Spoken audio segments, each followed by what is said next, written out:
dal leen ak jàmm xibaaru tàggat yaram yi fii ci Rewmi Sport samedi le 8 octobre 2026 ñëw ci xibaaru tàggat yaram yi bu fekkee ne abonné ko ci chaîne bi ñu ngi ñaan nga daal di abonné partagé li vidéo bi activé cloche de notification bi comme ça bépp vidéo bi ñu dugal ngeen daal di bokk ci ñi koy jëkk a gis fii ci Rewmi Sport gaa ñi continuer leen di abonné abonnement yi war naa gën a gaaw di like lii di vidéo bi rawatina aussi di partage.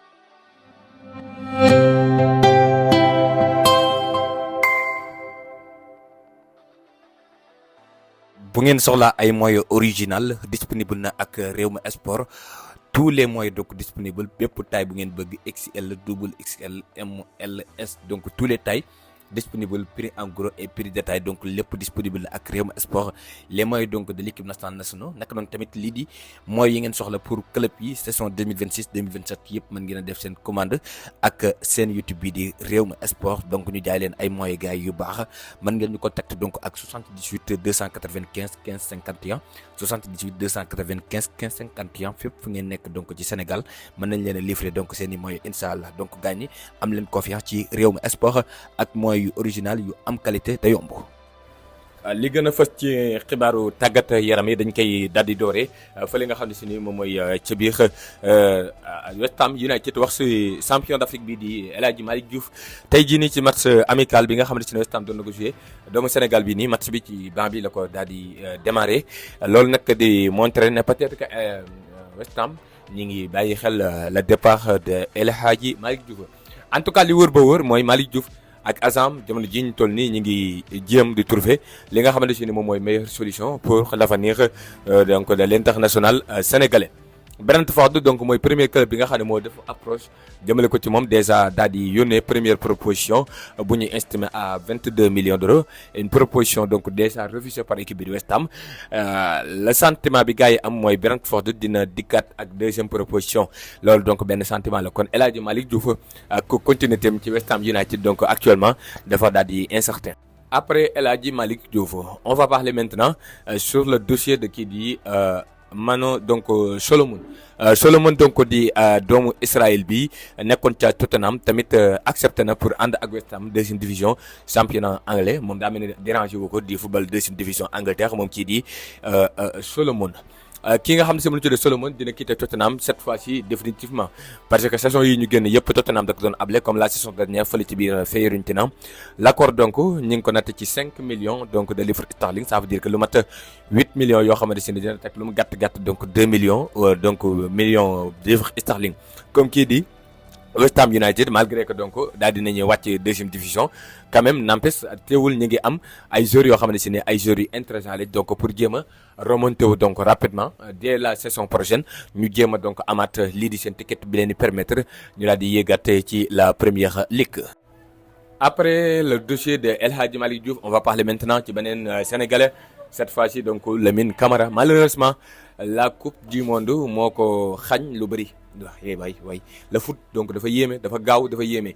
ci ay petits détails da ngay perdre sa poids da ngay perdre sa prix avant la coupe du monde ay club yu mag nga doon dégg kii di Lamine Camara ay Manchester United ay Atlético ay Liverpool voilà ay Bayern mais cette fois-ci donc looy dégg ay Crystal Palace tout simplement parce que coupe du monde bi mu waroon a def bu ko defoon heure bii nii donc ci club yooyu lañ koy dégg moom kii di Lamine Camara. bon bu ñu sukkandiku actuellement ci la presse française comme l'équipe daal dinay confirmer ne am na ay club anglais yu bëree yoo xam ne ñi ngi koy bàyyi xel ku ci demee ne Crystal Palace bu ñu sukkandikoo même si li nga xamante si moom mooy la presse espagnole la presse française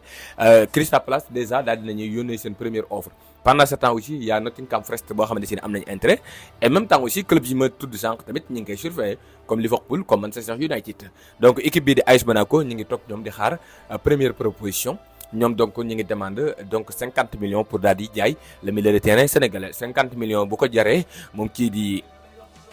ki nga xamante ne moom la ñuy tuddee kii di Lamine Camara moom mooy doon le milieu de terrain sénégalais le plus cher donc de l'histoire du football sénégalais kon on va voir qu'est-ce qui va se passer donc sur le transfert donc de kii di Lamine Camara Première Ligue.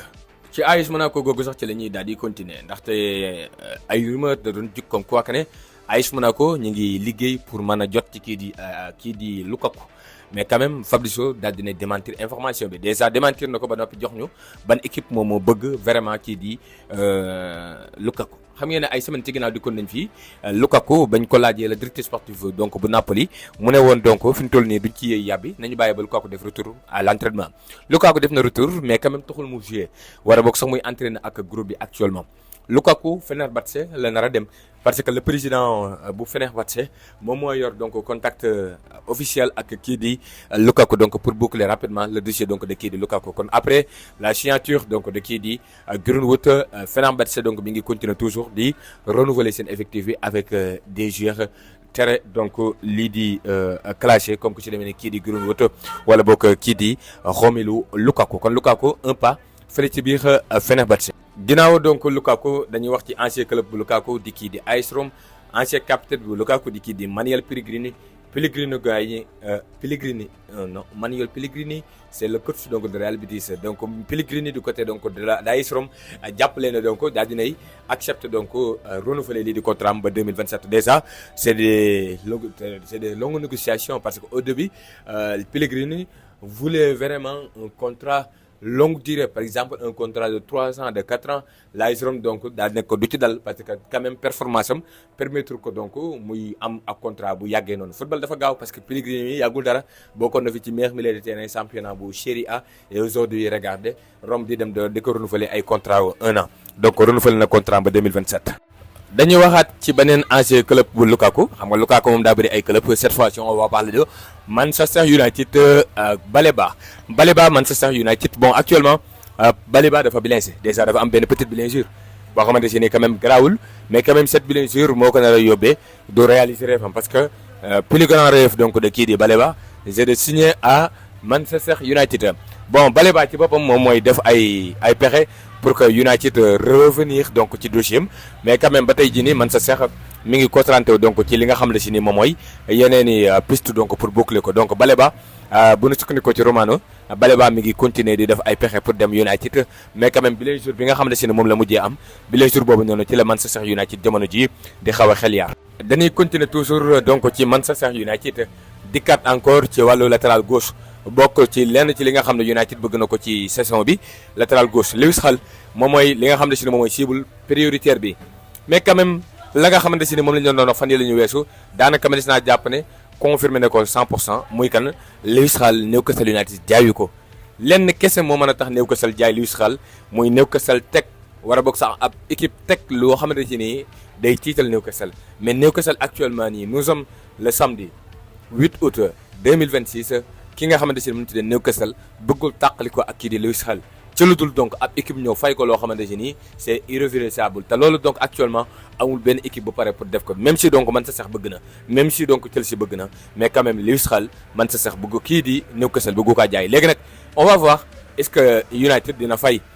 donc benn montant de folie pour kii di Lewis Hall quelque chose boo xamante si ni espérer bu ma ko ci Manchester parce que les nouvelles dirigeants du Manchester United donc ñoom bëgguñu di surpayer donc ci ay dossiers gis nañ ko donc sur plusieurs dossiers comme le dossier donc de kii di Gyökeres comme le dossier donc de kii di ki nga xam ne si mu tuddee Elliot Anderson donc ñoom bu méttee rek ñu bàyyi la donc jàll ci leneen. sama gars yi wooyu leen toujours abonné partager lii di vidéo bi et surtout donc activer lii di cloche de notification bi te ngeen abonné bu fekkee ne abonné gu leen. Barcelone mi ngi préparé pour yónnee seen deuxième proposition. ci ki nga xamante ne moom la ñu tuddee kii di Manchester City déjà am na ay rumeurs yu naan